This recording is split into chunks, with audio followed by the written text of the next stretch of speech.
Hey, it's Eric here at Peachtree Classic Cars. This is actually a consignment vehicle. This belongs to my brother-in-law, and he is a meticulous old mechanic. He's not that old, but he's just an old mechanic.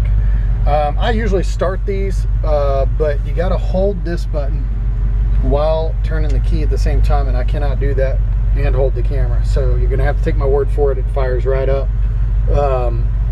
We got the truck originally actually from an airline mechanic, and he liked, you know, to kind of put these switches in here. For example, this is kind of something we see airline guys do. This right here is a switch for the fan. When the light's on, the fan's on. The turn signal switches he installed here. I don't know what some of these things do. I know that this windshield wiper switch works. And then you've got a headlight switch here, and those do work. The headlights work.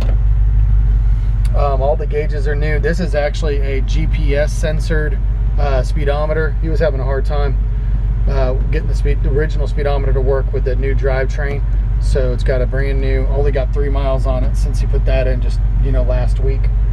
So we're going to take it for a quick drive. So it is an automatic. This is like a Thunderbird shifter. Not my favorite shifter, but it's not expensive or hard to take that, you know, out and change it. You only want to do certain things, and then you want to let the next guy be able to do it.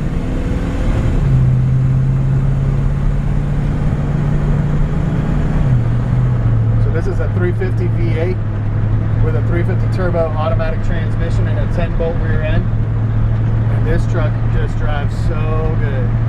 It's got just a touch of play in it, which I would say is, you know, less than typical for a truck like this. The kingpins and bushings have been replaced in the front. All the wheel cylinders have been replaced. It's got a power booster on the brakes. It'll throw you through the windshield if you slam on the brakes.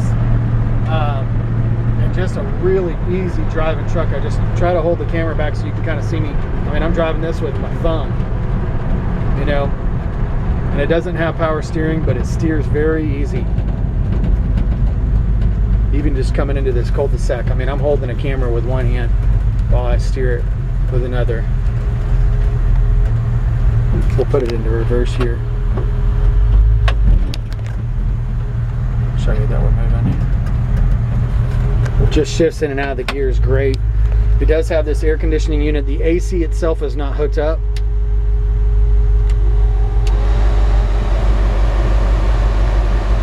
Hopefully you can hear that but the heater does work.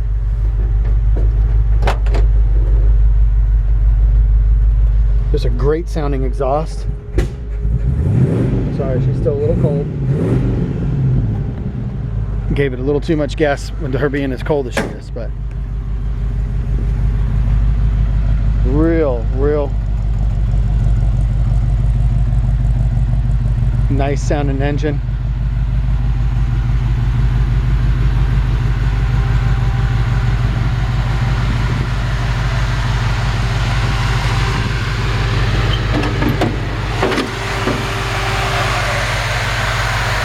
Aluminum radiator,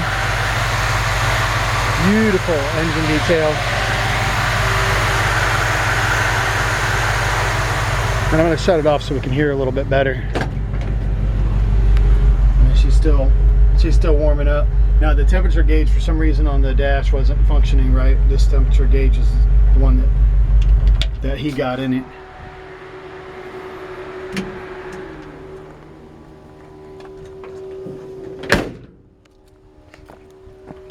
Make sure I turn that.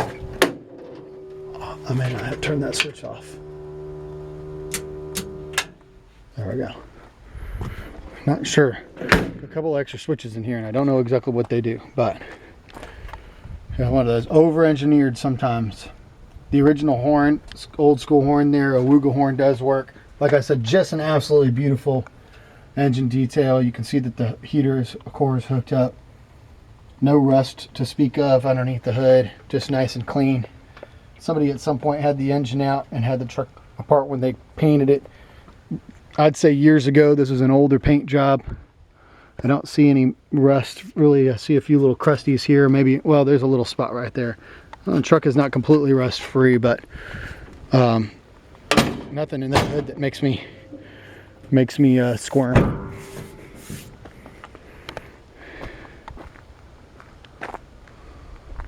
I think the tires are a little short on this, at least in the front, but they're a little bit smaller, but they're basically new.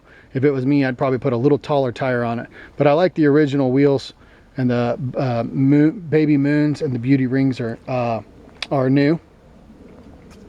And they look nice and shiny. This is a very straight truck.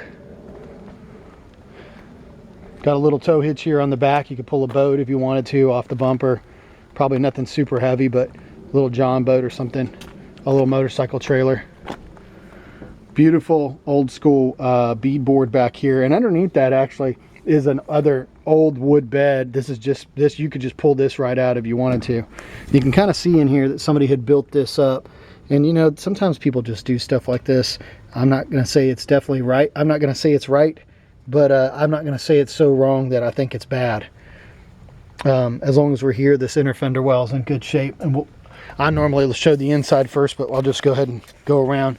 This exhaust system is not old. It's newer for sure. And you can see that wood from underneath the truck. That might be something I might take the time to do eventually, would be to put a new wood bed in it. But that's a fun project to do during the winter. Let my camera adjust here so you can see these inner fender wells. Pretty solid. One tiny little spot of rust back there, if you can see. It's pretty tiny. My camera's not quite adjusting there, but maybe the size of smaller, a little smaller than a dime. Inside here, real solid truck.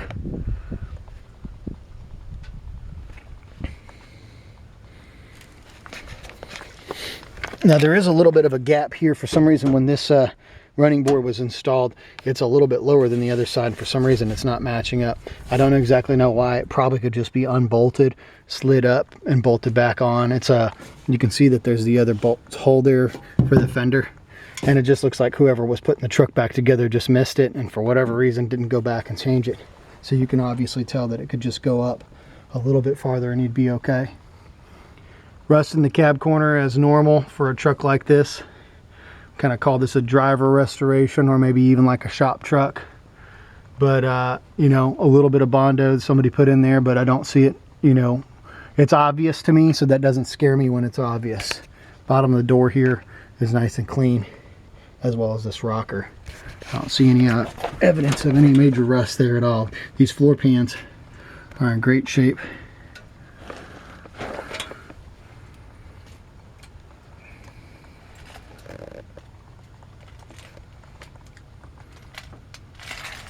From the previous owner's description of the vehicle, supposedly low miles on this engine and transmission. Rebuilt. And like I said, you can tell it just looks so clean and detailed. Got some, I don't know what that is, dust or something on the engine down there, but that could be washed off and cleaned up. But it's nice and solid under here. Don't see any evidence of any rust to speak of. Not a rust-free truck, but it's a solid truck. Inner fender well here as well. In good shape. This side over here seems to match up like it's supposed to.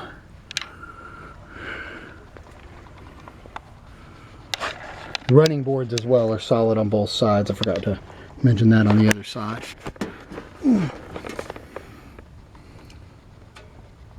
These are the original floor pans and they are very solid.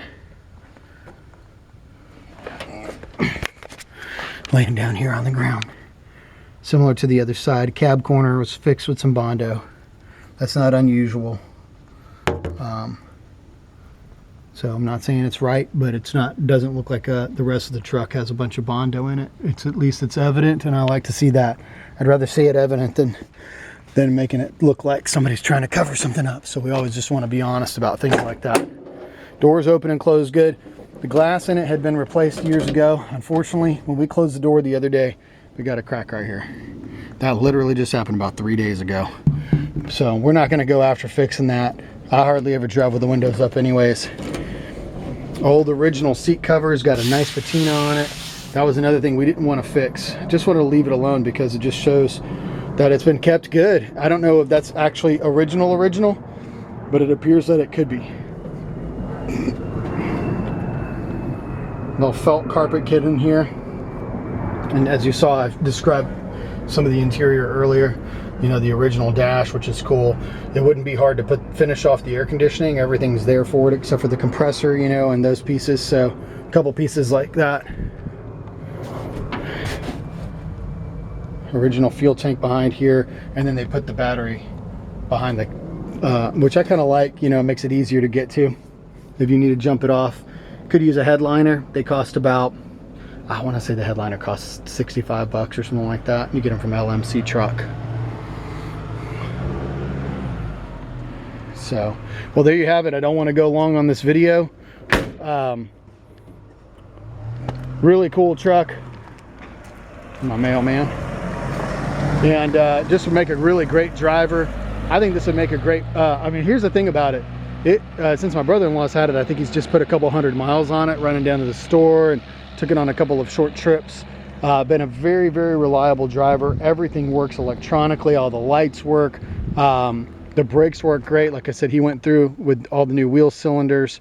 It steers straight down the road. It's super reliable mechanically. So all that being said, this is a great truck to buy as is and do absolutely nothing to and just enjoy it. But what I love about it is the winter's coming on us, and I think you could take a truck like this, you could do anything you want to with it. If you wanted to sand it down or patina the paint job, if you wanted to change the wheels out, or if you wanted to put a new bed in, maybe figure out what these switches are and eliminate some of them you don't like, anything like that, you know, this would be a great kind of what I call a driving winter project. So take a look at PeachtreeClassicCars.com for the rest of the details written up and the price. We look forward to hearing from you.